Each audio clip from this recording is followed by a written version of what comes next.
Et si la prochaine grande guerre n'avait pas été officiellement déclarée, mais déjà commencé en silence? C'est la question qui s'impose alors que des explosions ont été signalées dans le détroit d'Ormuz, l'un des points les plus stratégiques et les plus explosifs de la planète. Un passage maritime vital où transite une part massive du pétrole mondial et où chaque incident peut immédiatement devenir un choc global. D'un côté, l'Iran parle d'échanges de tirs avec un ennemi non nommé. De l'autre, les États-Unis sont accusés d'avoir violé un cessez-le-feu fragile en ciblant un pétrolier iranien. Et entre les deux, une série de frappes, de représailles et de déclarations contradictoires qui rendent la lecture de la situation presque impossible. Dans cette vidéo, on va faire le point sur une question centrale. Sommes-nous encore dans une logique de tension contrôlée entre Washington et Téhéran ou sommes-nous déjà entrés dans une phase de confrontation militaire progressive sans déclaration officielle de guerre? Les premières informations arrivent des médias d'État iraniens. Des explosions auraient eu lieu dans le détroit d'Ormuz. Très vite, Téhéran parle d'un échange de tirs entre ses forces armées et ceux qu'il désigne simplement comme l'ennemi. Dans ce type de crise, le vocabulaire est déjà un message politique. Ne pas nommer l'adversaire, c'est laisser volontairement une zone d'ambiguïté stratégique. Mais quelques minutes plus tard, la situation se précise partiellement avec une prise de parole officielle iranienne. Selon les autorités iraniennes, les États-Unis auraient violé un cessez-le-feu en ciblant un pétrolier iranien. Le navire, toujours selon Téhéran, se trouvait dans ses eaux côtières. C'est un point crucial. Dans le droit international, la notion de violation d'eau territoriale est une ligne rouge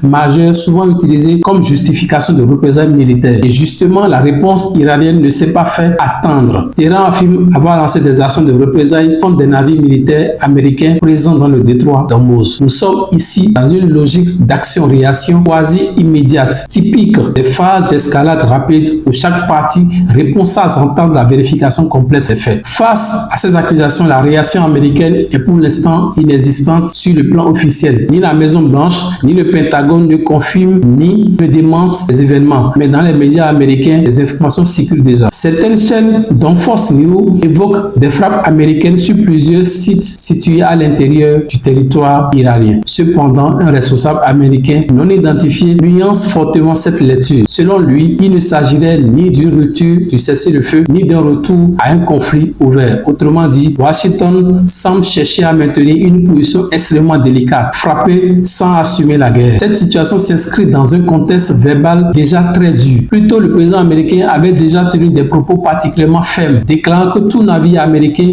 ciblé serait anéanti et allant jusqu'à évoquer une réponse qui pourrait effacer l'Iran de la carte. Ce type de déclaration n'est pas simplement rhétorique. Dans un contexte de crise active, elle fixe un cadre d'escalade et réduit l'espace diplomatique disponible. Elle contribue aussi à créer une forme de pression psychologique sur l'adversaire tout en compliquant les marges d'escalade. À Washington, le silence officiel contraste avec les fuites médiatiques. En coulisses, un discours semble dominer la volonté de présenter la situation comme limitée et contenue. Certains responsables américains estiment que les actions récentes, qu'elles soient américaines ou iraniennes, ne franchissent pas encore le seuil critique qui mettrait officiellement fin au cessez-le-feu. C'est un point essentiel. Tant que ce seuil n'est pas reconnu, il n'y a pas juridiquement de retour formel à la guerre. Mais dans la réalité du terrain, cette distinction devient de plus en plus fragile. Car au-delà du face-à-face entre Washington et Téhéran, d'autres acteurs régionaux sont directement impactés. Plusieurs pays du Golfe ont déjà exprimé leur inquiétude après des incidents récents liés aux tensions dans la région. Le détroit d'Ormuz n'est pas seulement un point militaire, c'est une acteur économique mondiale. Chaque perturbation dans cette zone se traduit immédiatement par une réaction sur les marchés de l'énergie, une hausse des prix du risque et une instabilité sur les flux commerciaux internationaux. Ce qui rend cette crise particulièrement sensible, c'est son impact systémique. Une simple escalade prolongée dans le détroit d'Ormuz peut entraîner une hausse rapide du prix du pétrole, une tension sur les chaînes d'approvisionnement mondiales, une pression inflationniste globale et une instabilité financière sur plusieurs continents. Dans un monde déjà marqué par des fragilités économiques, ce type de choc agit comme un amplificateur de crise. Ce que l'on observe aujourd'hui n'est pas une guerre classique. Il n'y a pas de déclaration officielle, pas de ligne de front claire, pas de reconnaissance mutuelle d'un état de guerre, mais il y a des frappes, des représailles, des accusations et surtout une montée progressive de la violence dans une zone stratégique ultra sensible. C'est ce que certains analystes décrivent comme une guerre en dessous du seuil, où les actions militaires existent mais restent volontairement ambiguës sur le plan politique. Mais sur le terrain, les événements s'enchaînent